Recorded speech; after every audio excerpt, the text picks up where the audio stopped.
হরে কৃষ্ণ। আজ 15ই জুন 2025 ও 31শে জ্যৈষ্ঠ 1432 রবিবার।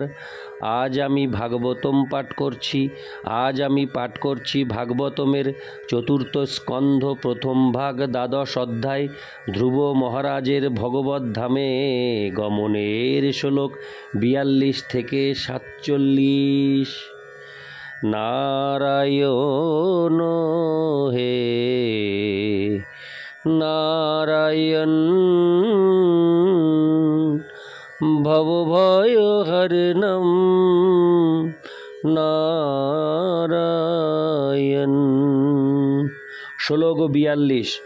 যহ পঞ্চবর্ষ গুরুদারো বাকশরৈর্ভিন্নেন যত হৃদয়েন দুয়তা বনং মদাদেশ করোহ জিতং প্রভুং জিগায় তদ্ভক্ত গুণৈ পরাজিতম। অনুবাদ। দেবর্ষি নারদ বললেন, দেখো কিভাবে ধ্রুব মহারাজ তার বিমাতার বাক্যবাণে মর্মাহত হয়ে কেবল 5 বছর বয়সে বনে গিয়েছিল এবং আমার নির্দেশে তপস্যা করেছিল। ভগবান যদিও অজেয়, তবুও ধ্রুব মহারাজ ভক্তচিত বিশেষ গুণাবলীর দ্বারা তাকে পরাস্ত করেছিল। তাৎপর্য: পরমেশ্বর ভগবান অজিত, কেউই তাকে পরাজিত করতে পারে না, কিন্তু তিনি স্বেচ্ছায় তার ভক্তের গুণাবলীর দ্বারা তার অধীনতা স্বীকার করেন। যেমন শ্রীকৃষ্ণ মা যশোদার বশ্যতা স্বীকার করেছিলেন, কারণ মা যশোদা ছিলেন একজন মহান ভক্ত। ভগবান তার ভক্তের নিয়ন্ত্রণাধীনে থাকতে চান। চৈতন্য চরিতামৃতে বলা হয়েছে যে সকলেই ভগবানের কাছে এসে স্তব স্তুতি করেন, কিন্তু ভগবান তাতে ততটা প্রসন্ন হন না যেমন হন শুদ্ধ ভক্তি সহকারে তার ভক্ত যখন তাকে ভর্ৎসনা করেন। ভগবান তার পরম পদের কথা ভুলে গিয়ে স্বেচ্ছায় তার শুদ্ধ ভক্তের কাছে নিজেকে সমর্পণ করেন। ধ্রুব মহারাজ ভগবানকে জয় করেছিলেন কারণ তিনি 5 বছর বয়সেই ভক্তির সর্বপ্রকার কঠোর তপস্যা করেছিলেন। সেই ভক্তি অবশ্য দেবর্ষি নারদের নির্দেশনায় সম্পাদিত হয়েছিল। সেটিই হচ্ছে ভগবদ্ ভক্তির প্রথম সোপান। আদৌ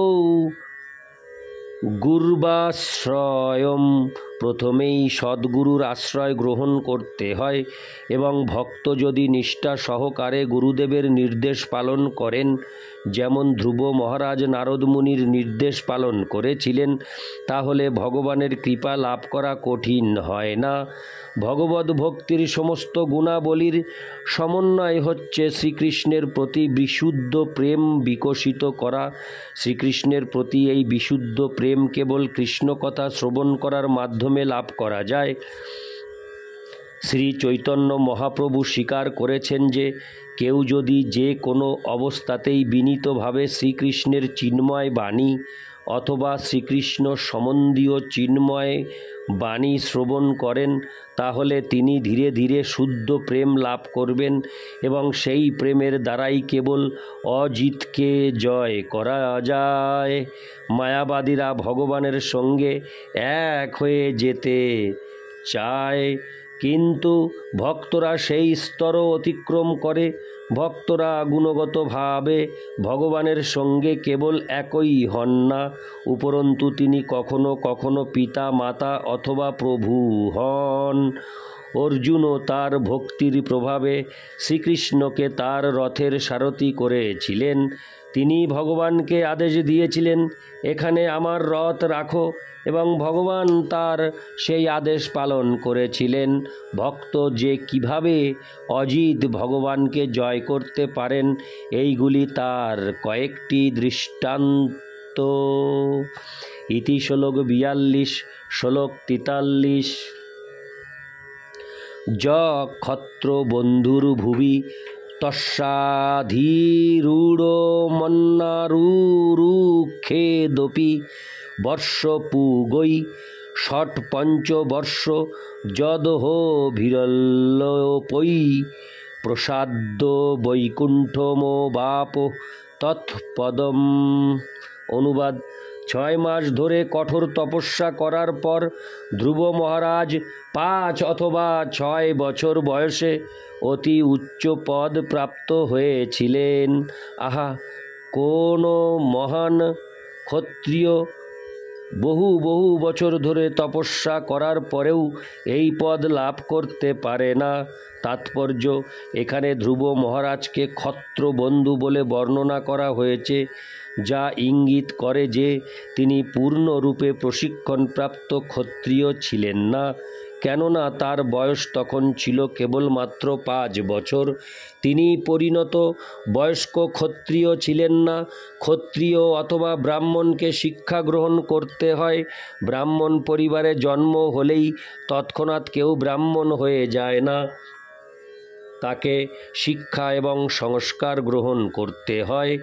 ধ্রুব মহারাজের মতো শিষ্যের গর্ভে নারদ মুনি অত্যন্ত গর্বিত ছিলেন। তার অন্য বহু শিষ্য ছিল, কিন্তু তিনি ধ্রুব মহারাজের প্রতি অত্যন্ত প্রসন্ন ছিলেন, কারণ তিনি এক জন্মেই তার কঠোর তপস্যার দ্বারা বৈকুণ্ঠলোক প্রাপ্ত হয়েছিলেন, যা সারা ব্রহ্মাণ্ডে অন্য কোনো রাজপুত্র বা রাজর্ষি কখনো প্রাপ্ত হননি। মহারাজ ভরতের দৃষ্টান্ত রয়েছে, যিনি ছিলেন ভগবানের আর একজন মহান ভক্ত, কিন্তু তিনি বৈকুণ্ঠ লোক প্রাপ্ত হয়েছিলেন 3 জন্মে।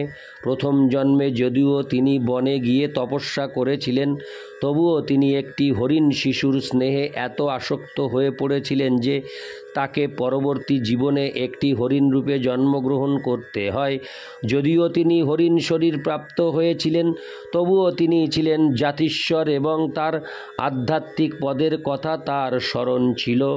কিন্তু তা সত্ত্বেও তাকে সিদ্ধি লাভের জন্য আর একটি জীবনের অপেক্ষা করতে হয়েছিল। তার পরবর্তী জীবনে তিনি জড় ভরত রূপে জন্মগ্রহণ করেন। সেই জীবনে অবশ্য তিনি সমস্ত জড় আসক্তি থেকে সম্পূর্ণরূপে মুক্ত হয়েছিলেন এবং তিনি সিদ্ধি লাভ করে বৈকুণ্ঠলোকে উন্নীত হয়েছিলেন। ধ্রুব মহারাজের জীবন থেকে আমরা এই শিক্ষা পাই যে কেউ যদি চায় তাহলে বহু জন্মের প্রতীক্ষা না করে এক জন্মেই বৈকুণ্ঠ লোক প্রাপ্ত হওয়া যায়। আমার গুরু মহারাজ শ্রী শ্রীমৎ ভক্তি সিদ্ধান্ত সরস্বতী গোস্বামী প্রভুপাদ বলতেন যে তার প্রতিটি শিষ্যই অন্য জন্মে ভগবদ ভক্তির অনুশীলনের প্রতীক্ষা না করে এই জন্মেই বৈকুণ্ঠ লোক প্রাপ্ত হতে পারেন। মানুষ কেবল ধ্রুব মহারাজের মতো নিষ্ঠাপরায়ণ এবং ঐকান্তিক হতে হয়। হরে কৃষ্ণ। মানুষকে কেবল ধ্রুব মহারাজের মতো নিষ্ঠাপরায়ণ এবং ঐকান্তিক হতে হয়, তাহলে এক জন্মেই ভগবত ধাম বা বৈকুণ্ঠ লোক প্রাপ্ত হওয়া সম্ভব। ইতি শ্লোক 43। শ্লোক 44। মৈত্রেয় উবাচ এতত্তে হবিহিতং সর্বং যৎ পৃষ্ঠোহমিহ তয়া ধ্রুবশ্রদ্ধামজোষচরিতং সন্মতং শতাম। অনুবাদ: মহর্ষি মৈত্রেয় বললেন, হে বিদুর, ধ্রুব মহারাজের মহান যশ এবং চরিত্র সম্বন্ধে তুমি যা কিছু প্রশ্ন আমাকে করেছিলে, আমি সবিস্তারে তা বর্ণনা করেছি। মহাত্মা এবং ভগবদ ভক্তরা ধ্রুব মহারাজের বিষয়ে শ্রবণ করতে অত্যন্ত আগ্রহ বোধ করেন। তাৎপর্য: শ্রীমদ্ ভাগবতের অর্থ হচ্ছে ভগবান সম্পর্কীয় সব কিছু, ভগবানের লীলা এবং কার্যকলাপ অথবা ভগবানের ভক্তের চরিত্র, যশ ও কার্যকলাপ সম্বন্ধে আমরা যা কিছু শুনি তা সবই এক এবং অভিন্ন। কনিষ্ঠ স্তরের ভক্তরা ভগবানের লীলা শ্রবণ করতে চায় এবং তারা ভগবানের ভক্তের কার্যকলাপ শ্রবণে ততটা আগ্রহী নয়। কিন্তু শুদ্ধ ভক্ত কখনো এই প্রকার ভেদ দর্শন করেন না। কখনো কখনো অল্প বুদ্ধি সম্পন্ন মানুষেরা শ্রীমদ্ ভাগবতের অন্যান্য অংশের কথা শ্রবণ না করে শ্রীকৃষ্ণের রাসলীলা শ্রবণ করতে চায়।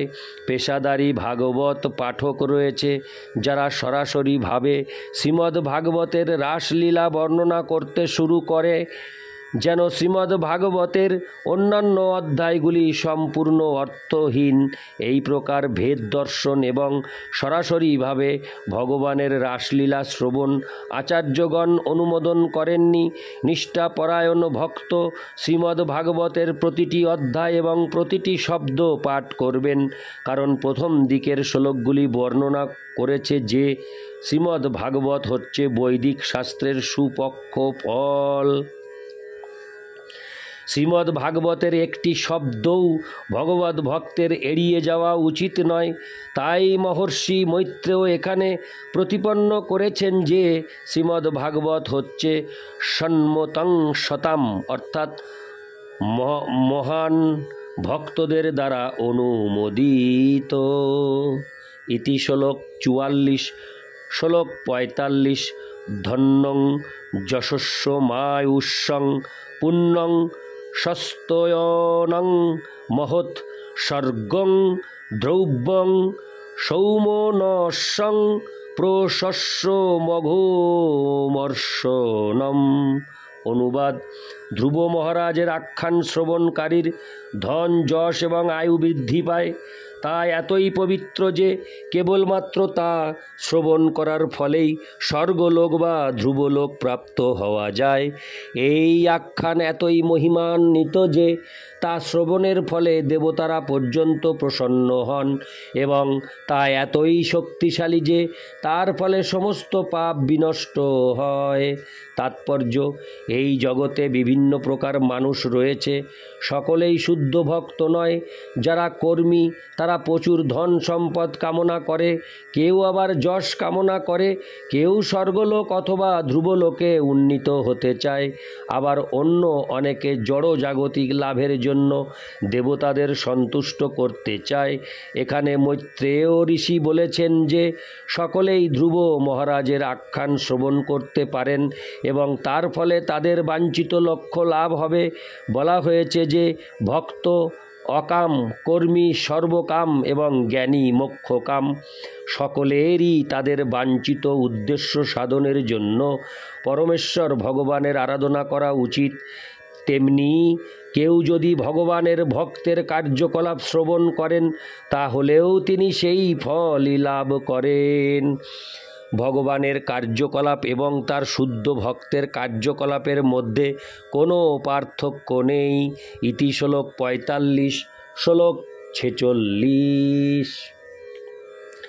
শ্রুত্যৈতশ্রদ্ধয়াভিঘ্নমচ্যুত প্রিয়চেষ্টিতম ভবেদ ভক্তির ভগবতী জয়া সৎক্লেশ সংক্ষয়। অনুবাদ: যিনি ধ্রুব মহারাজের এই আখ্যান শ্রবণ করেন এবং শ্রদ্ধা ও ভক্তি সহকারে তার শুদ্ধ চরিত্র হৃদয়ঙ্গম করার জন্য বারবার প্রয়াস করেন, তিনিও শুদ্ধ ভক্তির স্তর প্রাপ্ত হয়ে শুদ্ধ ভক্তি সম্পাদন করেন। এই প্রকার কার্যকলাপের দ্বারা দ্বারা জড় জাগতিক জীবনের ত্রিতাপ দুঃখের নিবৃত্তি হয়। তাৎপর্য: এখানে অচ্যুত প্রিয় শব্দটি অত্যন্ত তাৎপর্যপূর্ণ। ধ্রুব মহারাজের চরিত্র এবং যশ মহান, কারণ তিনি পরমেশ্বর ভগবান অচ্যুতের অত্যন্ত প্রিয়। ভগবানের লীলা এবং কার্যকলাপ যেমন শ্রুতিমধুর, তার প্রিয় ভক্তদের সম্বন্ধে শ্রবণ করাও তেমনি শ্রুতিমধুর এবং শক্তিশালী। কেউ যদি বারবার ধ্রুব মহারাজের এই আখ্যান পাঠ করেন তাহলে কেবল এই অধ্যায় শ্রবণ এবং পাঠ করার ফলে তিনি তার ইচ্ছা অনুসারে জীবনের পরম সিদ্ধি লাভ করতে পারেন।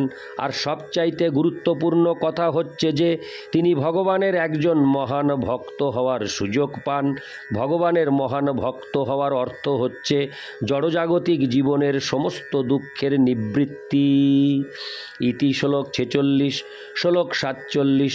মহত্ত্বমিচ্ছতাং তীর্থং শ্রোতু শীলাদয় গুণা যত্র তেজস্তদিচ্ছূনাং মানো যত্র মনস্বীনাম। অনুবাদ: যিনি ধ্রুব মহারাজের এই আখ্যান শ্রবণ করেন তিনি তারই মতো উত্তম গুণাবলী অর্জন করেন। যারা মহিমা, শক্তি অথবা প্রভাব লাভ করতে চান এই পন্থার দ্বারা তারা তা লাভ করতে পারেন। আর যারা চিন্তাশীল এবং সম্মানের আকাঙ্ক্ষী তাদের বাঞ্ছা পূরণেরও এটি হচ্ছে উপযুক্ত উপায়। তাৎপর্য: জড়জগতে সকলেই লাভ, পূজা এবং প্রতিষ্ঠার আকাঙ্ক্ষী। সকলেই সব চাইতে উচ্চ পদ লাভ করতে চায় এবং সকলেই মহান ব্যক্তিদের মহান গুণাবলীর কথা শ্রবণ করতে চায়। ধ্রুব মহারাজের কার্যকলাপের বর্ণনা পাঠ করার দ্বারা এবং হৃদয়ঙ্গম করার দ্বারা মহান ব্যক্তিদের বাঞ্ছিত সমস্ত উচ্চ আকাঙ্ক্ষা অনায়াসে লাভ করা যায়। ইতি শ্লোক 47। নারায়ণ হে নারায়ণ ভবভয়হরণম নারায়ণ।